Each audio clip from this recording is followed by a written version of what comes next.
Introduction to Pharmacoepidemiology Part 4. Learning Objectives. Understand the concept of post-marketing study. Understand the role of pharmacoepidemiology in post-marketing studies. Why we need post-marketing surveillance. After drug approval, the general population will start using the drug where patients might have multiple comorbidities and medications, polypharmacy for example. So they might have additional drug interactions, disease interactions, or other safety issues. Also, rare adverse effects cannot be detected until the drug is used for wide populations and for longer duration. Post-marketing surveillance refers to any means of gathering information about a product after it has been approved for public use. The FDA, according to the FDA, the process by which the drug safety is monitored to identify the potential problems with the use of drugs after it has received FDA approval. It's measured the effectiveness of the drug in real world. So effectiveness is different from efficacy. So efficacy assesses how the drug works in controlled environment, like randomized clinical trials. However, effectiveness measures how the drug works in real environment after the drug is released and used by people, normal people. Efficacy versus effectiveness. Efficacy refers to whether the drug product can produce specific therapeutic outcome in a controlled environment, while effectiveness refers to whether the drug product can produce specific therapeutic outcome in an uncontrolled environment.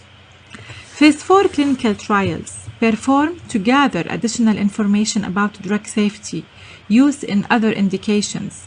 The FDA may obligate pharmaceutical companies or drug sponsors to conduct phase 4 clinical trials, especially if data from phase 3 studies were not assuring, or if they observed that this drug, it's going to be released in the market, however, the company is responsible about conducting phase 4 study to observe any potential harms of this drug. Other study designs may be included also in phase 4 post-marketing studies, not necessarily to be a phase 4 clinical trial. It could be a cohort study, case control study.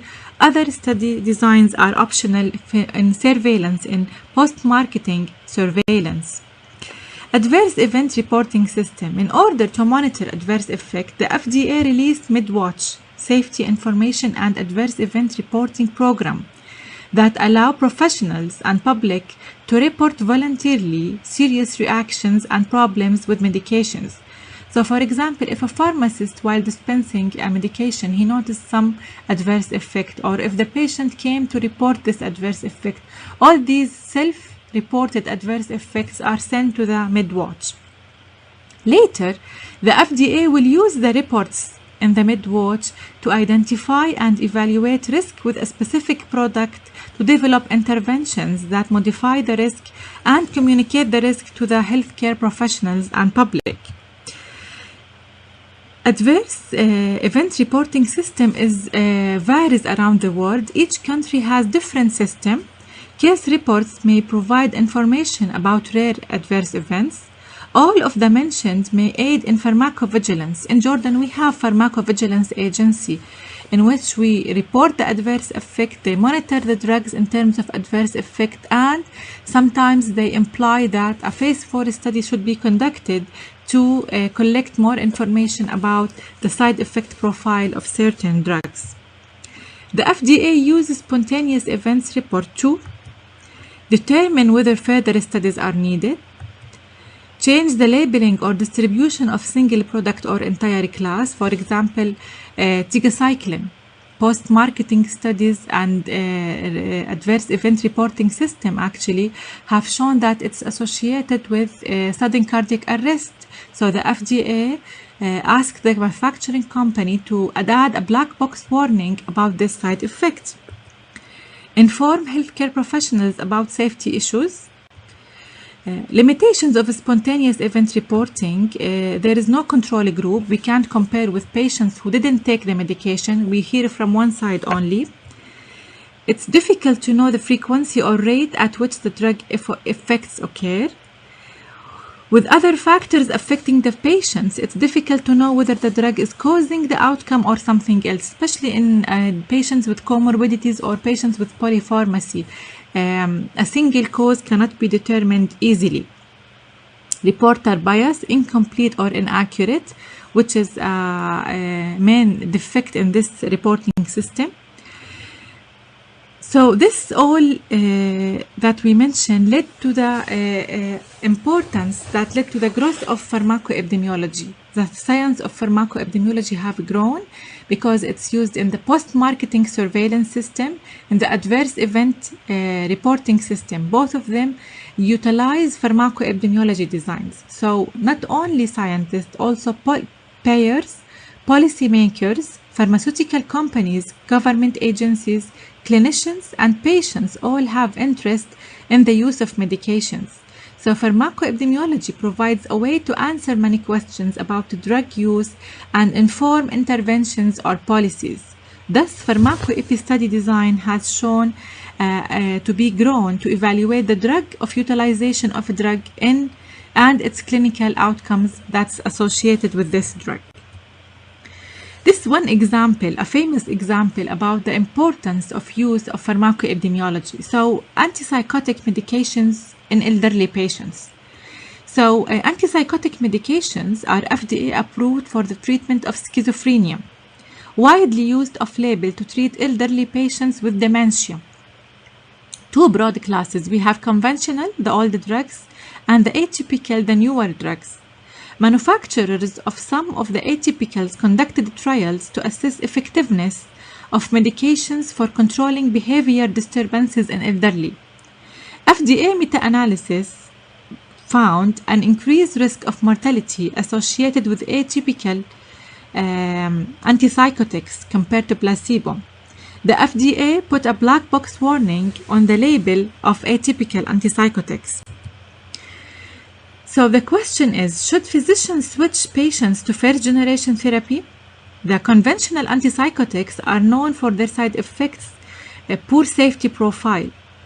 So the challenges now are, we can't conduct a head-to-head trial because it's unethical comparing conventional and atypical antipsychotics, because now we know that it can cause a side effect. In addition, we know that the conventional have also can cause side effects. Practically difficult also to choose, ethically impossible to conduct this design. How we're gonna choose which one? How we're gonna answer this challenge, this controversy?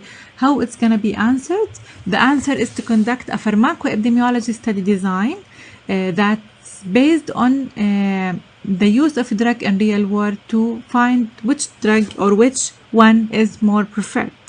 Here comes the role of pharmacoepi when we stuck with a situation where we can't conduct a clinical trial, either because it's impossible, impractical, or because it's unethical. One of the major things in pharmacoepi design is the use of secondary database. So this is an example of a pharmacoepi design that utilizes secondary database. Let's look at this example. Case reports had documented the incidence of hyperglycemia or diabetes with the use of olanzapine, which is one of the atypical antipsychotics. The UK General Practice Research Database between 1987 and 2000 identified 19,634 patients who had been diagnosed and treated for schizophrenia. They matched 451 incident cases of diabetes with 2,696 controls. So they conduct a case control study, which is one of the pharmacoepidemiology designs. The exposure was olanzapine and the outcome was diabetes. The result indicated that patients taking olanzapine had significantly increased risk for development of diabetes compared to non-users. So clinicians should consider the risk-benefit ratio of olanzapine for each individual patient before prescribing. This pharmacoepi design, this case control design, was based on secondary database, which is a lot common in pharmacoepi design, using secondary database that contain a lot of records to identify the relationship between drug and an outcome. Association and causation. Finally, in pharmacoepi research, we use it to conduct a study to assess or describe drug use, identify association or relationship with drug use, determine causal relationship. We will discuss the causal relationship in detail in further lectures. The most important one is the causal relationship. So, for example, aspirin and Rey syndrome, side effects. It's a causal relationship that was based on a pharmacoepi design. We will discuss these examples in later lectures.